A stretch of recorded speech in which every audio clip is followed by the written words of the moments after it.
All right, we're gonna go cut some hay today, or this evening. I wish I'd have cut it yesterday, but I didn't because the weather guessers kept saying chances of thunderstorms, and I give them credit that throughout the day several times it clouded up and got all nasty and black looking, and the wind would pick up, and 15-20 minutes later the sun would be back out and the wind would be calmed back down and nothing would have happened. And you'd swear to God it was just another average sunny day, and it never rained. I guess they did get some south of the state line. It rained where Shelley works. It looks like, at least on the radar, they got some rain north of us, or might have. That's the way the storm went, or some of it. But we didn't get nothing here. But oh well, I needed to change the oil in my truck anyway, and I got my new tires and rims put on, so I can show you those in a little bit when we go down and get the crimper, because I pulled the crimper over here with the truck. But mower should be good to go. I'm not going to bother greasing it because I only cut an acre out, or cut an acre with it, and yes, you can over grease pretty much anything. So with only an I do want to leave that guy here though. That wouldn't be good to lose that. So I gotta run this thing down and check the fuel in the tractor. I really need to make a dipstick to hang up here.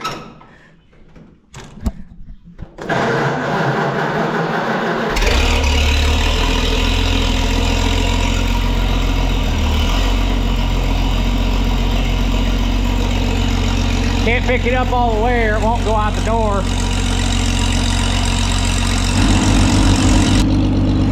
Well, it came back nice. Alfalfa looks great. It's a little thin on the hillside, obviously, because that's where it was going to be hurting for water the most, but I don't think we're going to do as good as we did on first cutting, obviously, but second cutting usually never is, and third cutting is usually even less than that. But that being said, second cutting and third cutting are generally your more high quality hay because it's not as stemmy. It's usually more, what's the word I'm looking for? Not lush. Anyway, second cutting usually makes better quality hay.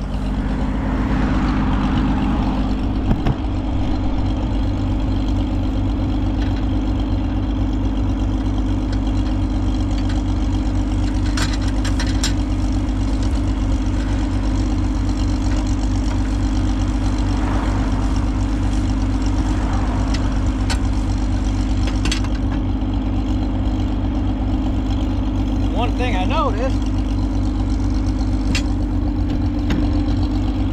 I might have to do something to change it. Well, it doesn't really look like I can. Now that the cylinder's on here, it's kind of hard to get the stay rod to go down in its little holder dealio. It'll go fine if the bar's down, which, I mean, I guess it's just more of an inconvenience than anything. It's not that big of a deal, but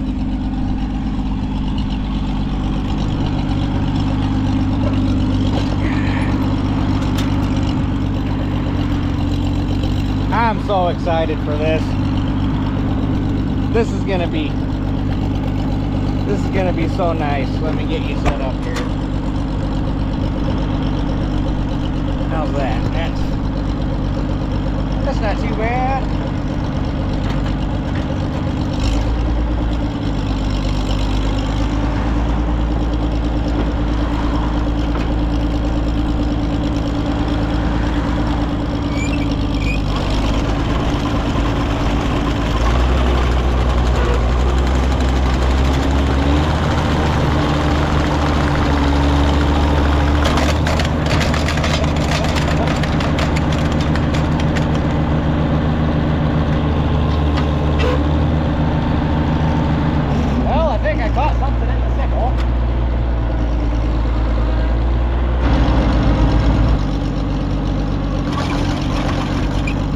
Okay, no clue what that was all about, but I got it fixed.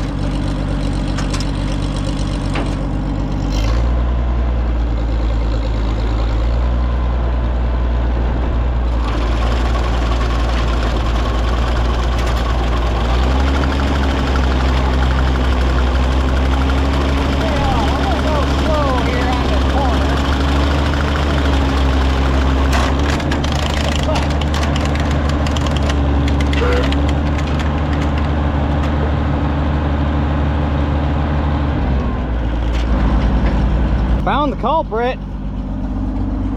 Breakaway's doing its job. This is,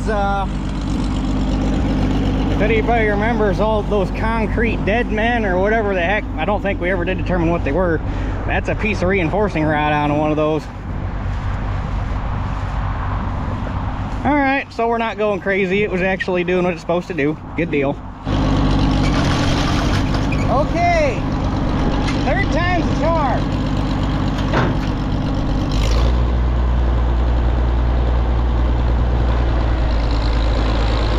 Hopefully there's no more hunks of steel.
guess we found out that that pitman arm is still plenty stout. I am gonna have to pop it off before we cut next time. And oh hey, it beat that cotter pin out.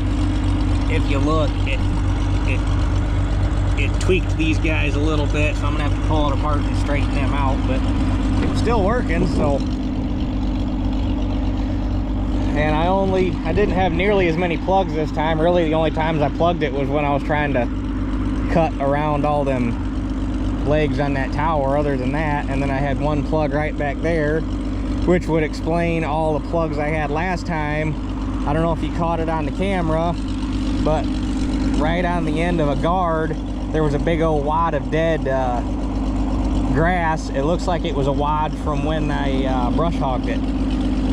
So that would explain why I didn't plug, other than trying to clean up around those tower, or clean up around the tower base. That would explain why I didn't do any plugging this time, because all the dead grass was gone.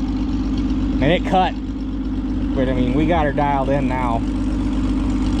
I just wish this field didn't have that tower in it, because it would be so much nicer to just be able to, you know, get on it and go, instead of having to do all the dicking around trying to clean up around them legs. And I also learned that when you're cleaning up a point row and you're just using, you know, part of the bar, idle down and put it in first gear, and then the bar doesn't bounce, because if you're running second gear like I was doing, even if you idle down, the bar will bounce and the outside of the bar will start picking grass up. But if you're running first gear, it stays fairly level and you can skim right over the top and clean up your point row.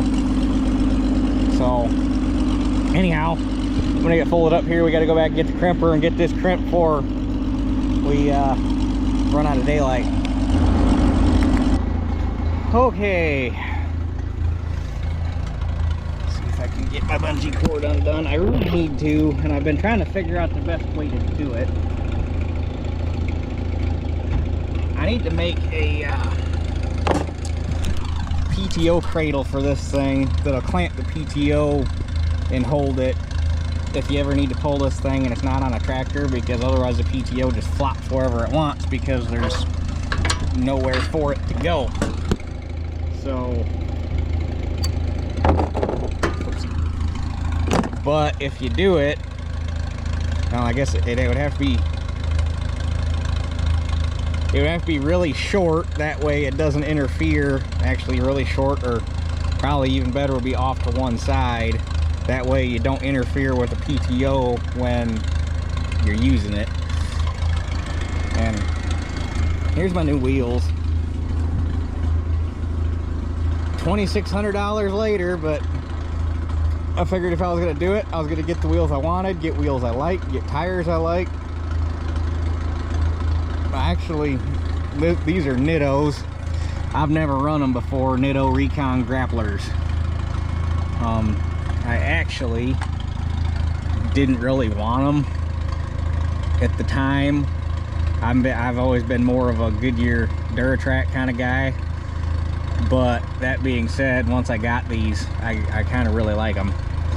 My original intent, I was just going to buy the rims and buy Goodyears and put on it, but they run a package with these, at least the place where I bought the rims, and I could buy the rims, the center caps, the lug bolts, the whole 9 yards, with the tires mounted, balanced, ready to put on the truck for $10 less than I could have bought the rims. Or no, not 10, it was only $10 more a tire to do all that than it would have been to just buy the rims and lug nuts and stuff and then have Goodyears put on them. And this way they came all rocking ready to go. So I was a little skeptical when I bought them, but I got them on there. It's like, yeah, I like those better than the ones that were on it. So let's see if I can drag this thing around.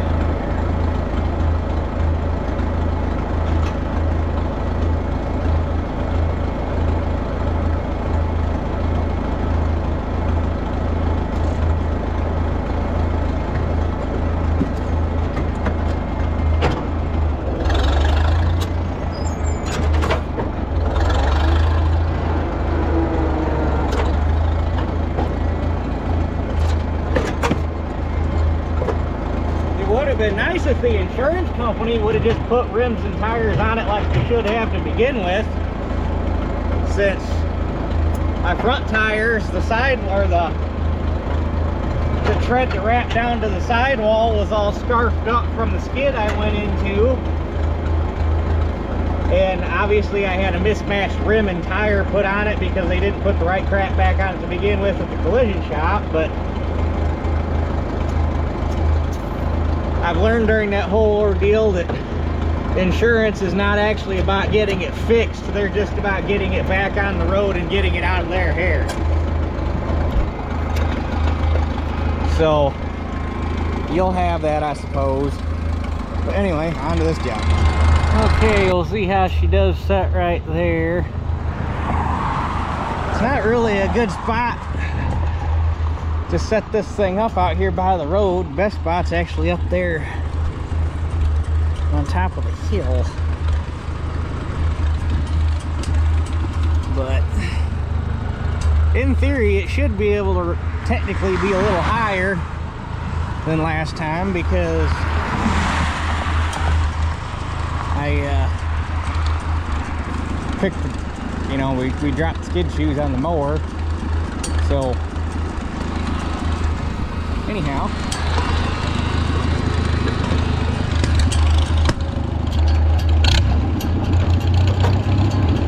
and remember, like we learned last time, you gotta run in the direction you mowed.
Better.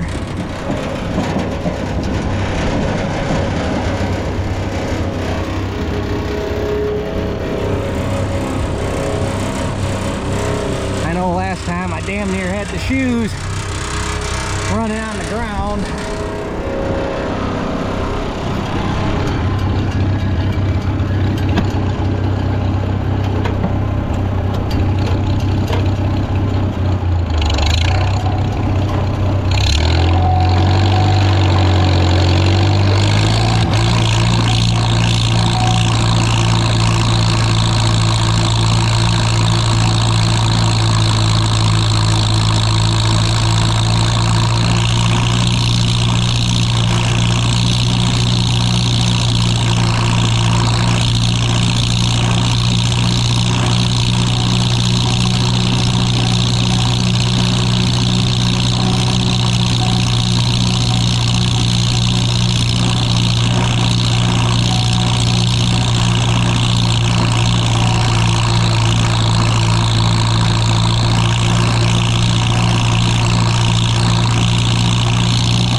Wow.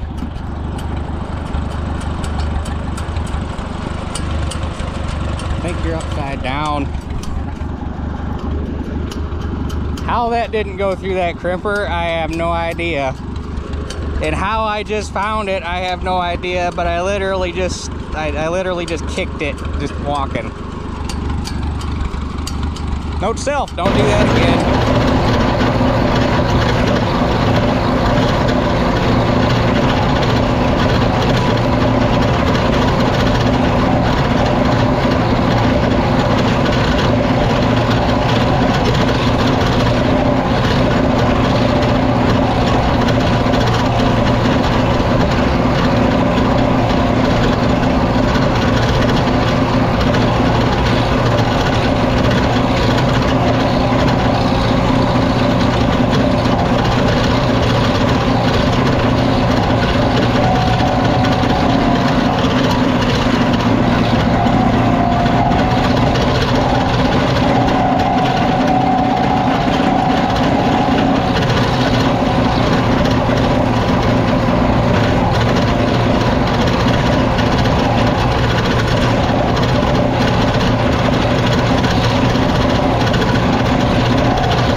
Okay, there's another job done.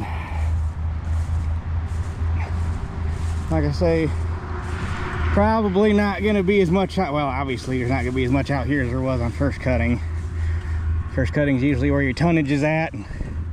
Second and third is usually where your high quality's at. Unless you baby the crap out of it, and then you can get quality and tonnage out of all cuttings. But that being said, I don't necessarily think that this is the ground to try to do that on. Not saying it couldn't be, but and if it was a bigger field, it'd probably be worth it. But with that being said, that is some pretty nice stuff.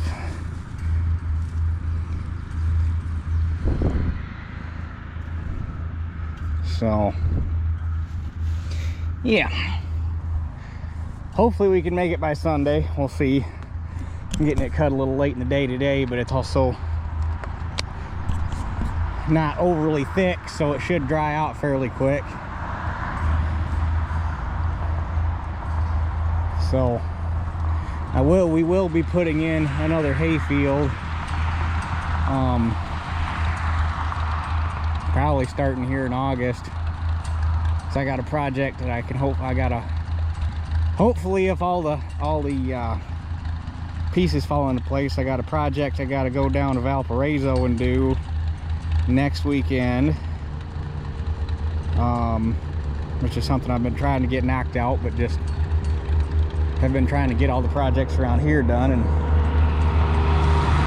then after that's done, then we'll start working on the hay field. But it's going in, not this tower, not the second one, that third tower down. That tower belongs with the triangle bean field I got. And it's probably about two of this maybe.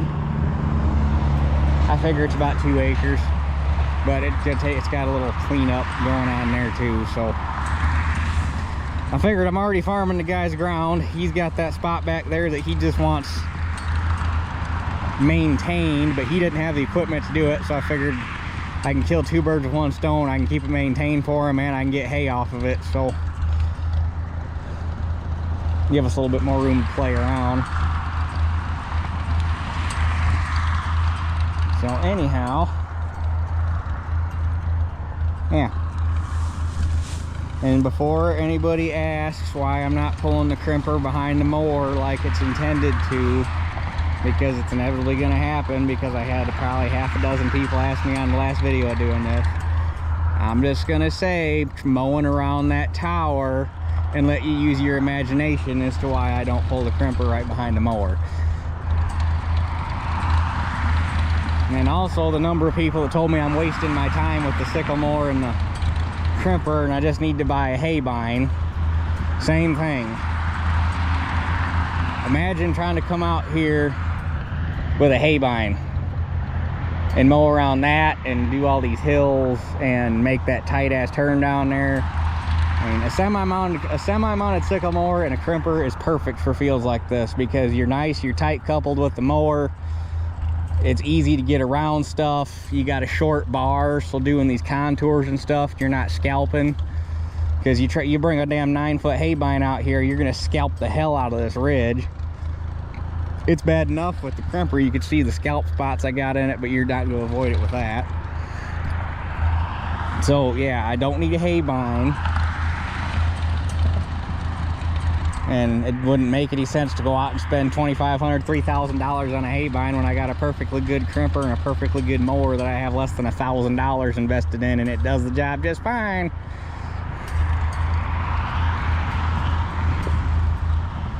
But that's just the ignorance of people that can't understand the situation and don't know why I'm not doing it their way or the way they would do it. And I really don't care how you would do it. This is how I'm doing it. So that's my little rant for today, because I can never understand why. And it's not just my channel. You go around and it seems like the smaller channels get more than their fair share of it. A lot of the smaller mechanic channels and stuff like that, you never fails, you get people in the comment section that feel like you have to do things their way or you're not doing it right, and it's uncalled. It just doesn't need to happen. Just watch the video and enjoy it, or don't watch the video and don't enjoy it. But well. Sorry, I shouldn't have gone off on that tangent, but anyway, I gotta get this thing home and put away and call her a night. I think tomorrow I got some chemical. We gotta go spray. I got 25 acres of beans that need touched up. Mostly the fields that I've just taken over for this year that were weed patches to begin with. So I think tomorrow morning before we rake, we're gonna spray some beans. I'm supposed to be getting a lime spreader. Hopefully I get that yet tonight or tomorrow. And Sunday I got to spread lime on that last wheat field I cut. And hopefully Sunday we can bale some hay. But anyway, we're looking too far ahead. So that's it for this one. We'll catch you guys on the next one.